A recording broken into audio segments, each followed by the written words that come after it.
Hello and welcome to Spectrum, TealTV's newest political talk show. On this show, Gray and I will discuss local, national, and international current events and relate them to our world here at UNCW. On this program, you'll be exposed to two opposing viewpoints, one from the left and one from the right. In doing so, we'll allow you to make your own decision on the issues of the day. Representing the left, I'm Jake Lamke. And representing the right, I'm Gray Underwood, and this is Spectrum. On this show, we endorse no specific candidate or party. Instead, we represent the ideologies that form their foundations. Now shifting to our final topic of the show, gun control. The United States has 5 times the number of gun deaths as the top European nation.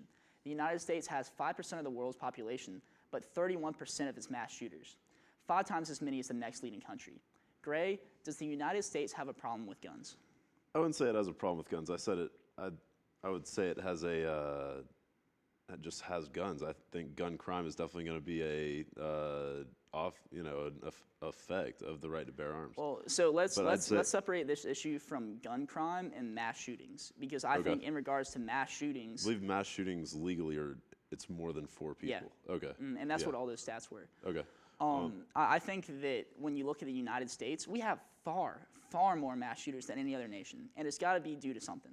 Okay, so you said more gun crime than the next highest European nation, which I believe is England, which England has all guns regulated except shotguns, I believe, which you still have to, have a background check, and there's a list of like who has what, and if you have any crimes, they come take your guns. So yeah, I think it's just a different setup of laws. We're definitely gonna have more gun crime. However, per capita, England has much more violent, non-firearm crime. Meaning a lot less deadly crime. No, people are stabbed, people are clubbed to death all the time. Homicide rates, in terms of non-firearm crime, per capita, England's is much higher than ours, because that's all there is. If you want to go kill someone, you kill them with a knife.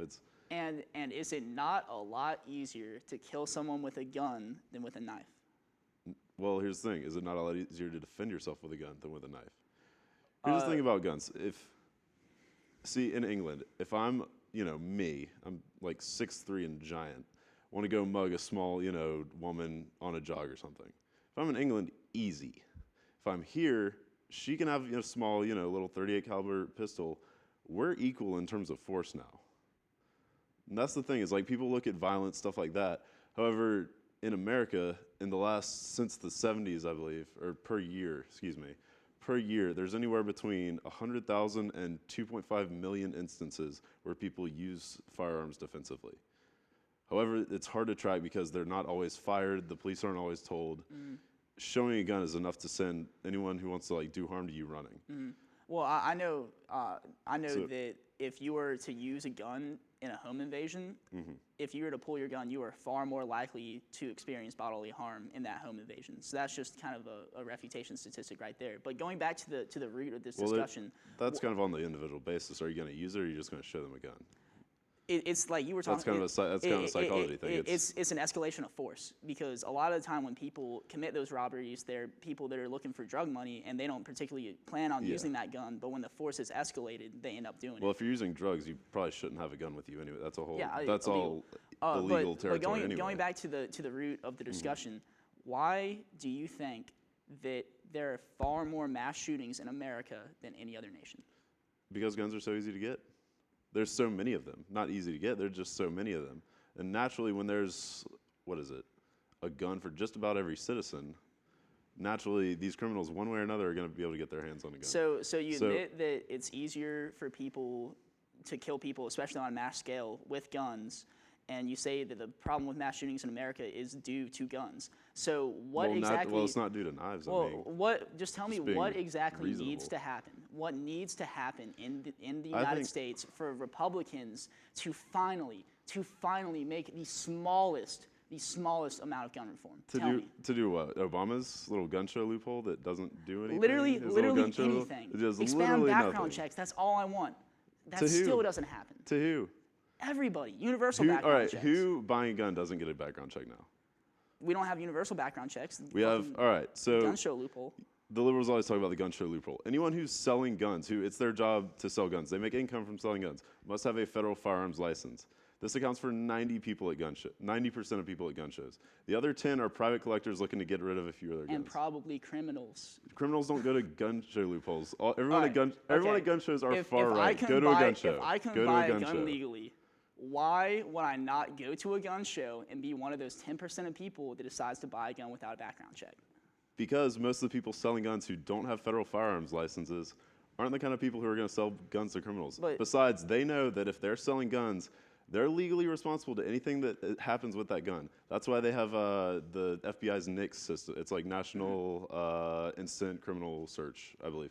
So they have that set up. So even if they're not federal firearms dealers, they can go over there and say, hey, just want to check this guy out.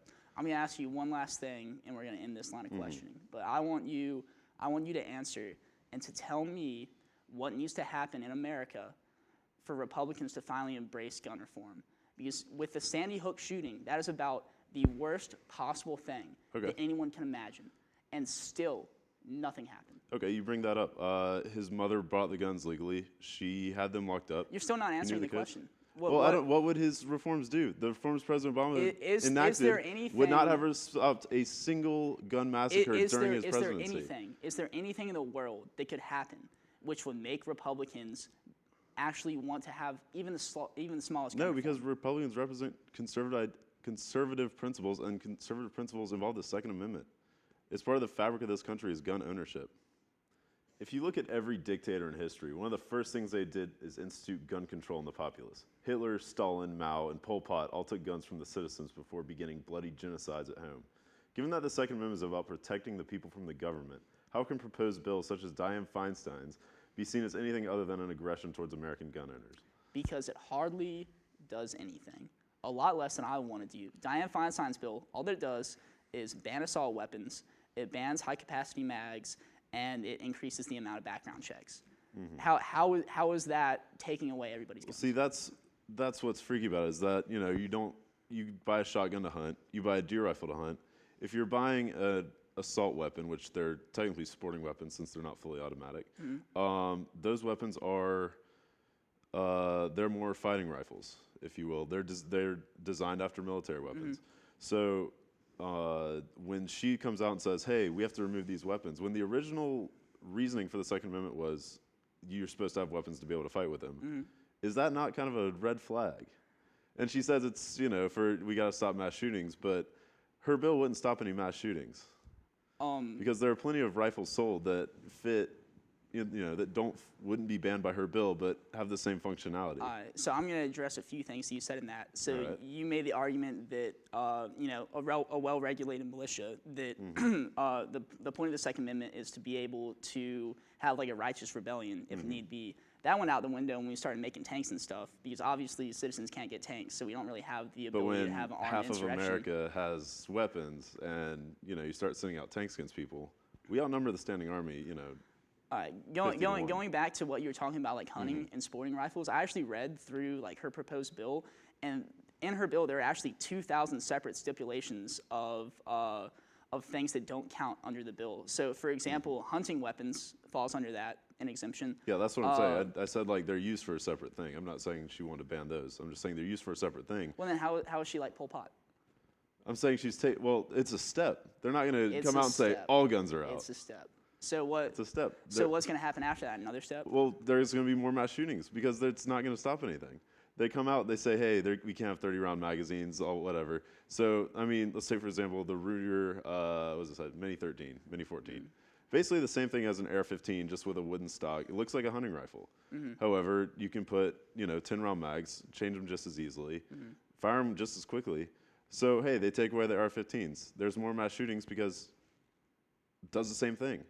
So they keep saying, oh, that didn't work. We need to keep taking away more. I mean, look at New York, look at California. They're basically disarmed, and none of the, modifications they've made to make weapons legal have made, any difference. First of all, there's almost no support for taking away all guns. Only 27% of people are in favor of banning handguns in general.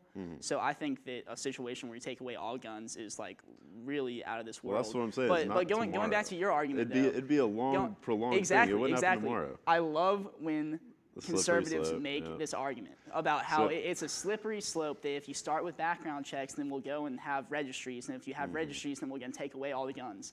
That is called the slippery slope, and that is literally, by definition, a logical fallacy. So how is that an argument? Not when the politician's end goal is actual confiscation. No, it's of everything. not. It totally is. No. I'm not saying all Democrats, but I'm saying many of these politicians, many of these far-left politicians are in favor of complete disarmament. Yeah, not the majority, but the ones out passing bills trying to get stuff passed are the majority. You can look it up. They've been slipped saying it. Dianne Feinstein herself has slipped up saying, yeah, we're just going after this now, but I do envision a future where there are no guns in America. It's on YouTube. You can look it up. Even if she has said that, I don't think that that's representative of what most Americans think. And furthermore, there's a constitutional amendment protecting it. You know, we've repealed amendments before. So should you be able to drive your car wherever and whenever you want, however fast you want? No, but my car isn't protected by the Constitution. The Constitution, okay, it's a living. We're talking Amendment 9 or Ninth Amendment stuff. The Constitution is a living and breathing document, right? And it sets forth the ways in which the government is allowed to legislate.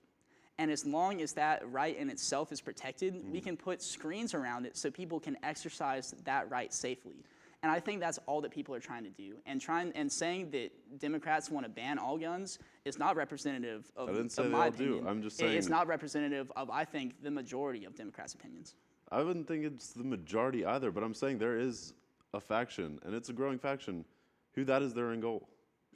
These people who are in favor of banning guns, it's their end goal. They don't want to just see assault rifles banned. They're not going to sleep safely in their houses at night once assault rifles are banned. My last retort to that is that if there has been an increase in the amount of people that are for an all-out ban, which I've had trouble finding a statistic for people to be in favor of an all-out ban, I would say that the reason behind that is because of the mass shootings that we've had in the last 15 years and the failure of our government to address it. And with that, we've come to the end of the show. I hope you've enjoyed watching this program half as much as we've enjoyed making it. You can find updates about Spectrum and other TealTV programming at UNCW TealTV on Facebook, Twitter, and Instagram. Episodes can be found at our YouTube channel, the UNCW TealTV. If you have any ideas for what you want to see on Spectrum for the next episode, comment below. And as always, from everyone here at TealTV, thanks for watching.